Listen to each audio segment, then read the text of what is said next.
Hai guys, oke, ini adalah kereta Nissan Navara. Jadi ono kereta nih komplain, dia punya kereta nih kuat makan minyak engine. Nah, kalau dia jalan-jalan kan, terus dia punya minyak tuh kurang dalam 1-2 liter begitulah. Jadi sebenarnya dia punya kereta nih memang banyak masalah lain lah. Dia punya engine pun tidak stabil, jacking sama ada asap putih. Tapi itu kita tolak tepi dulu sebab kita fokus hanya untuk kenapa dia punya kereta nih kuat makan minyak engine.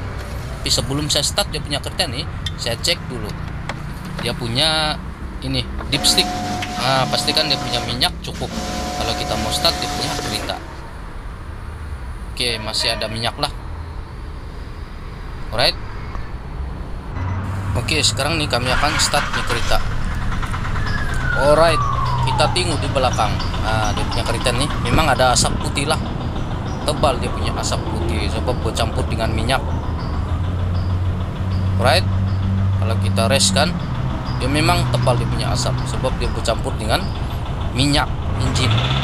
Dia keluar dari sini di belakang exhaust, dia punya minyak keluar sini, dia muntah minyak. Oke, kenapa dia boleh muntah minyak di belakang? Nanti saya kasih tunjuk kamu lah dia punya puncak. Step by step kita cek. Oke, nampak memang kuat dia punya asap. Sama kan kalau kita tengok sini bawah, ini lantai dia ada minyak, ini dari exhaust nih. Dia menitis dari belakang sini dia punya tabung. Oke, nampak muntah minyak. Menitis lagi dia. Oke, menitis dia dari sini tabung, dia muntah minyak dari exhaust. Jadi ini kita cek lah step by step. Saya kasih tunjuk kamu nanti dia punya puncak. Sama ada masalah ring, piston ataupun valve, seal ataupun turbo. Kita cek step by step lah. Oke, kalau macam dia punya masalah ring kan, senang saja kita cabut dia punya dipstick. Masa engine hidup, kalau kita cabut ada asap ataupun minyak keluar kan, itu memang masalah dari ring piston, mungkin patah kah apakah kan begitu. Tapi ini dia tidak minyak. Tidak minyak, maksud dia masih oke lah dia punya ring piston.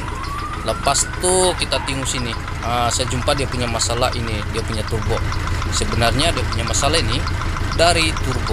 Oke, sekarang nih saya suruh saya punya kawan tekan minyak, dia akan keluar minyak di sini.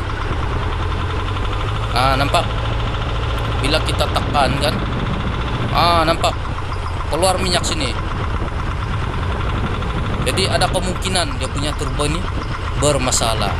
Tapi ada satu lagi kita mau perlu cek lah, yaitu dia punya antara valve seal lah, mana tahu kan tembus dia akan datang sini. Tapi nanti ini kita buka, dia punya turbo. Pas itu kita tengok dia punya intake manifold. Bukan intake, exhaust manifold. Kalau macam dia kering kan, maksud dia memang turbo lah. Nanti kita akan buka ini turbo, kita tengok sama ada turbo betul-betul bermasalah ataupun valve seal. Tapi kalau kita tengok sini memang dari turbo lah, tapi kita karena pasti betul-betul dia punya masalah. Ini kita buka dulu dia punya turbo ini, kita buka. Lepas itu kita tengok dia punya exhaust manifold. Jadi kita perlu tahu, jangan kita main antam sejak bikin. Oke, alright, ini kita cabut. Alright, sudah cabut dia punya turbo. Kita tengok sini.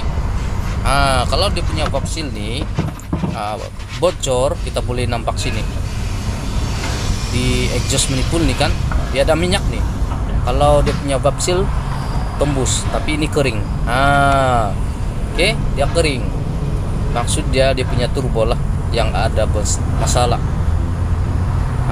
Turbo dia ada masalah. Oke, Alright, kita tengok dia punya turbo. Nah, dia punya turbo ini tembus minyak depan belakang. Nah, nampak? Sinilah dia punya minyak tuh. Dia akan lalu minyak sini, keluar sini. Lepas itu dia pergi exhaust lah. Sebab dia punya, mungkin dia punya ring patah lah, dia punya turbo ini. Jadi ini kita perlu servis lah. Itu sejak dia punya masalah. Di sarap video ini dapat memberi manfaat kepada semua orang lah. Dan sekian, terima kasih.